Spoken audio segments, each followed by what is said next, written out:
picture. Well, you better get down so I can come in. We are having our first above freezing day in a very, very long time.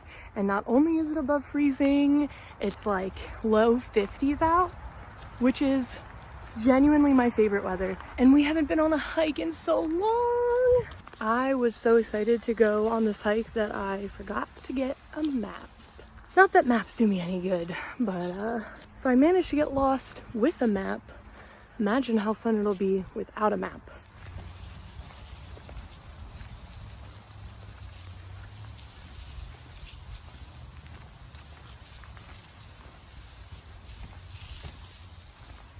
If you are a beginner tree identifier, sycamores are a really good one to start with because they're all white. So you can see this tree right here is pretty much entirely white at the top, and that is because sycamores lose their bark. It almost looks like gray camo. It's so pretty. These are my favorite trees, if you can't tell. Oh, one of my favorite things to do as a kid was peel this bark off.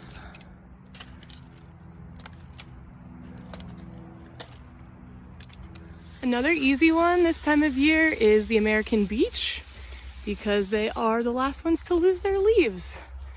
For some reason, deer don't really like the taste of them. They hold on to their leaves longer than any of the other deciduous trees. They also, if I can find one, oh, there they are. They have these spikes on them, really long, kind of pointy cones. American beech. We have a split in the road, but if I remember correctly, they go to the same place, so we will follow the mochi. There's also only one trail marker, so that's a good indicator that there is no wrong answers. Okay, this one's a little bit harder, but I still think you can do it. I would say this is like an intermediate tree identification. This is an ironwood, and the scientific word for this texture is sinewy. It's like a really strong muscle. So you can sort of see how it's like rippled and defined.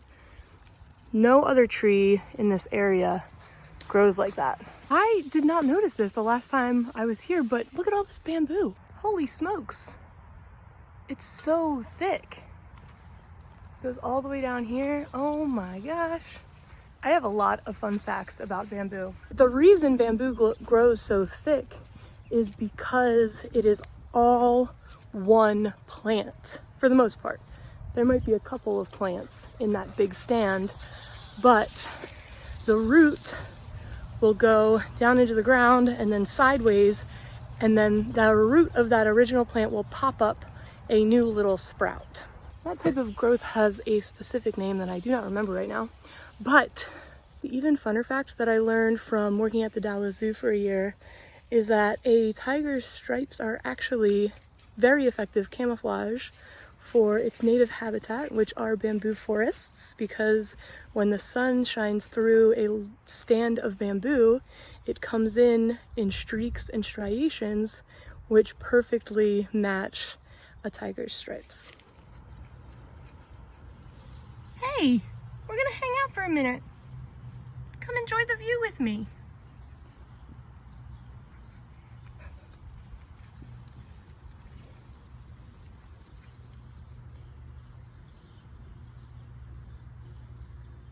Good stay, Momo.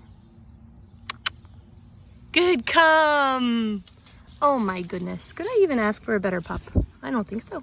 You're not even tired. Oh, pretty girl.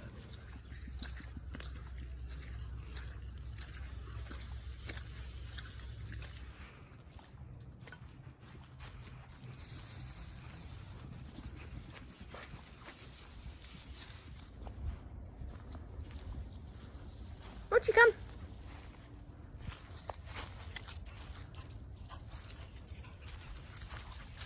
Oh. Excuse me.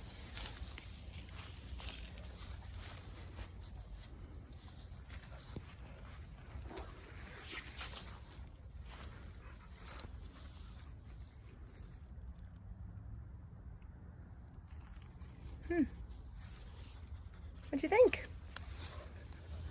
Mochi wants to go this way. Oh, oh, yeah.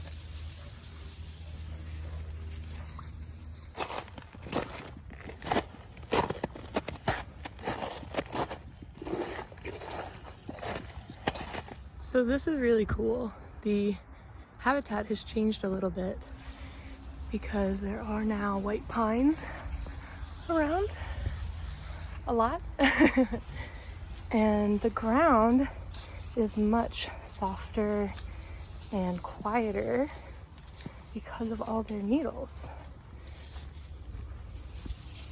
So this is like the oldest trick in the book as far as tree identification is concerned, but this is a clump of white pine needles, and if you're ever not sure if what you're looking at is a white pine, you pick off one little clump and there are the same number of needles as there are in the word white.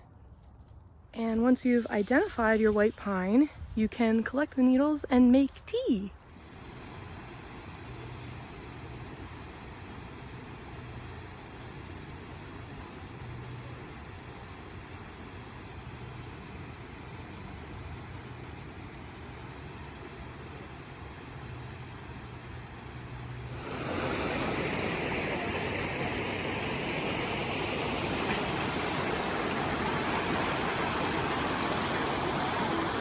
Can anyone explain to me why the moon is out during the day sometimes?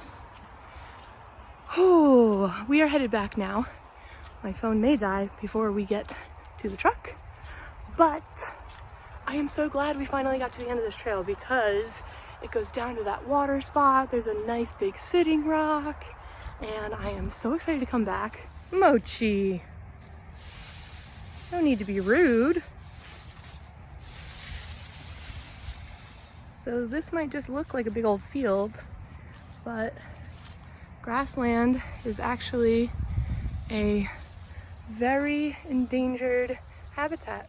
One of the most important things that I think I've taught Mochi, or am currently teaching her, is a heel command. She's still learning. It is so helpful when we have oncoming traffic and I'm not sure how they feel about dogs, how they feel about pit bulls, and it sort of keeps her on the outside of the trail. I'm in between her and whatever else is going on. And what goes along with this is her stopping when I stop. She hit the brakes a little late on that one.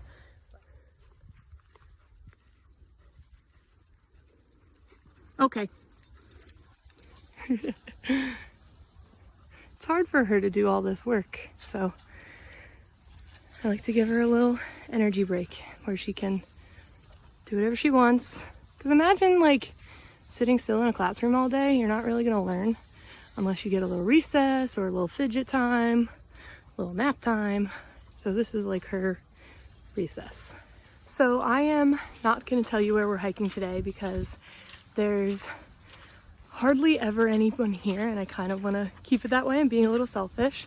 A hike that you can and should absolutely check out is this one. And if you're not already subscribed, click this button right here.